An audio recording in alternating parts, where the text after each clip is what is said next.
فروخت کرنے والے بھی موجود تھے، اس لیے ان کو کسی بھی صورت میں ہم ان الیکشن نتائج کو تسلیم نہیں کر سکتے۔ بہت سے لوگ اسمبلیوں سے مایوس ہیں، لوگوں کو جمہوریت اور اسمبلیوں سے مایوس کیا جا رہا ہے اور دوستوں جماعتوں کو اپنا موقف بتا دیا ہے، اور جہاں اپوزیشن کی نشستیں ہوں گی ہم وہاں بیٹھیں گے، یعنی مولانا فضل الرحمان صاحب اور پاکستان تحریک انصاف، محمود خان اچکزئی صاحب، سردار اختر مینگل صاحب، یہ سب کے سب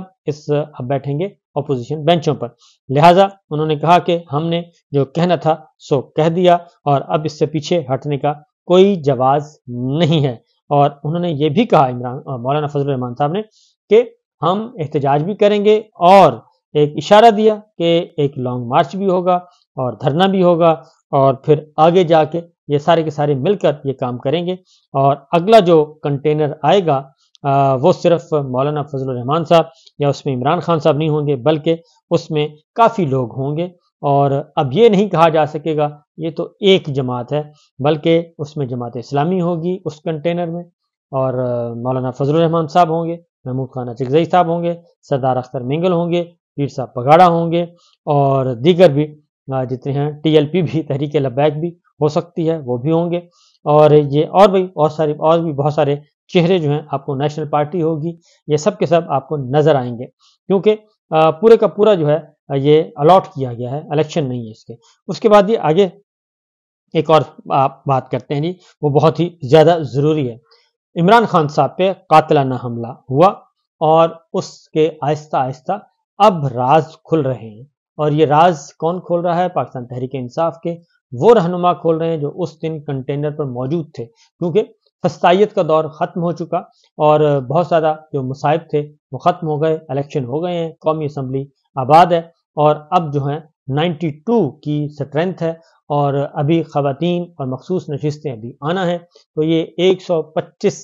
ارکان کی جو اپوزیشن ہے، اور اگر اس میں مولانا فضل الرحمان صاحب یہ سارے، یہ اچھے خاصے تقریباً 150 ارکان کی یہ اپوزیشن بنے گی مکمل طور پہ جب یہ میدان سجے گا۔ تو اس لیے عمر ایوب صاحب نے آج ابتدائی طور پر 3-4 اہم باتیں بتائی ہیں جی۔ نمبر 1 انہوں نے کہا کہ کنٹینر پر جب فائرنگ ہوئی تو وہ شوٹر 1 نہیں 2 نہیں 3 تھے، یعنی 3 طرف سے گولیاں چلائی گئیں، اور 3 اطراف سے عمران خان صاحب پہ حملہ ہوا۔ جب وہ یہ بات بتا رہے تھے تو ان کا مذاق اڑایا گیا اور آوازیں کسے گئیں، اوئے اوئے کے آوازیں آئیں، تو انہوں نے پھر تفصیل مزید انہوں نے بتائی۔ انہوں نے کہا کہ یہ جو لوگ بیٹھے ہیں، آپ لوگوں کے چہرے جو ہیں وہ مرجھائے ہوئے ہیں، اور ان کے چہرے ایسے ہیں جیسے کسی جنازے میں آئے ہوں، اور انہیں معلوم ہے کہ ان کے پاس مینڈیٹ چوری کا ہے اور وہ چوری شدہ مینڈیٹ کے ساتھ آئے ہیں، اس لیے ان کے چہروں پر کوئی خوشی نہیں ہے، بلکہ ایسی ہی ہے جیسے کوئی جنازے میں شریک ہوتا ہے۔ لاہور میں انہوں نے کہا کہ ہمارے 80 کارکن کل گرفتار کیے گئے، اور ایک احمد شاہ جو کارکن ہے اس پہ تشدد بھی کیا گیا، اور بالکل ذلِ شاہ والا ماحول، ذلِ شاہ اللہ کو پیارے ہو گئے تھے، لیکن یہ نوجوان اللہ تعالیٰ نے ان کو بچا لیا ہے، اور نہ صرف بچایا ہے بلکہ محفوظ، اب کہہ رہے ہیں کہ ان کی زندگی محفوظ ہے۔ ان کو بھی وہ کوما میں چلے گئے تھے، ان پہ بھی پولیس نے تشدد کیا اور یہ خوف و ہراس پھیلانے کی کوشش کی، یہ دانستہ خوف و ہراس، تاکہ کیونکہ مریم صاحبہ نے اقتدار سنبھالا ہے تو ان کے دور میں یہ پہلی جو ان کو مزاحمت کا سامنا پڑا، پہلی کال تھی احتجاج کی، لہٰذا آئی جی بھی وہی ہیں اور ڈی آئی جی بھی وہی ہیں اور سی پی او بھی وہی ہیں، ساری کی ساری ٹیم وہی ہے، تو انہوں نے ظاہر کہا کہ جناب وہی سلوک کرنا ہے جو آپ نے 9 مئی کو سلوک کیا تھا، اور وہی سلوک کرنا ہے جو 25 مئی کو کیا تھا، لہٰذا انہوں نے وہی کام کیا جیسے زمان پارک آپریشن۔ تو ایک احمد شاہ جو ہیں وہ کوما میں، ان کو کوما میں چلے گئے، زخمی ہوئے، اور وہ ساری خبریں جب سوشل میڈیا پہ وائرل ہوئیں اور ٹی وی چینلز پہ آنا شروع ہوئیں تو تب ان کے ذرا ہاتھ پاؤں پھولے ہیں، اور اب کیونکہ یہ ایسے لوگ ہیں جو کہ سانحہ ماڈل ٹاؤن کر چکے ہیں، اس لیے ان کو کوئی مسئلہ نہیں ہے۔ پھر عمر ایوب صاحب نے ایک مطالبہ کیا کہ 9 مئی واقعات کی ایک آزادانہ انکوائری ہونی چاہیے، فوٹیجز موجود ہیں، تمام واقعات کی آزادانہ انکوائری ہونی چاہیے، جن لوگوں نے اپنی جوانی قربان کر دی اس کا ذمہ دار کون ہے؟ میرے لیڈر عمران خان بحیثیت سیاسی قیدی پابند سلاسل ہیں، ارشد شریف کی کیا غلطی تھی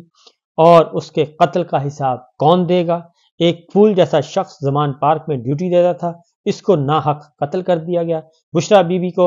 یرغمال رکھا ہوا ہے تاکہ عمران خان صاحب پر دباؤ بڑھایا جا سکے، اور بشرا بی بی عمران خان کی کمزوری نہیں طاقت ہے۔ اور انہوں نے یہ بھی کہا کہ عمر ایوب نے کہا کہ گیلری میں بھی آواز بند کر دی گئی اور ہماری آواز نہیں سنائی جا رہی اور ہماری تقریر بند کر دی گئی ہے، کیونکہ پریس گیلری میں لوگ نوٹ کر رہے ہوتے ہیں اور نوٹس لے رہے ہوتے ہیں، اور پھر انہوں نے جا کے اپنے اپنے اخباروں میں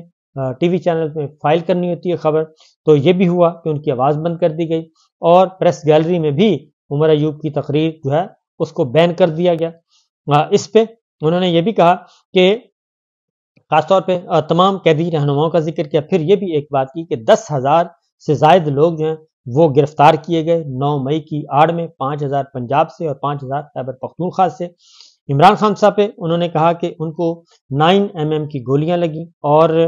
انہوں نے بالکل وہ ڈگمگائے نہیں، پریشان نہیں ہوئے، بلکہ وہ وہاں سے اٹھے اور ان کو اٹھا کے ہم ہاسپٹل لے کے گئے۔ اور جو اس وقت انہوں نے کہا کہ آوازیں کس رہے ہیں، ذرا ان کو پتہ تو چلے، اگر ان کو ایک گولی لگ گئی، ان کو پہلے 9mm کی گولیاں ماریں پھر پتہ چلے گا۔ تو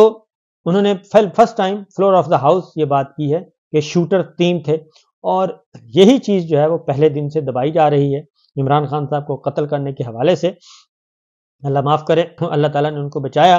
تو یہ پہلے دن سے ہی عمران خان صاحب کی تحقیقات جو GIT ہوئی اس میں بھی، اسی لیے وہ GIT بھی ختم کر دی گئی اور کیئر ٹیکر سیٹ اپ آیا، اس نے اس سارے معاملے کو دبا دیا عمران خان صاحب کے جو قاتلانہ حملہ ہوا تھا اس پہ۔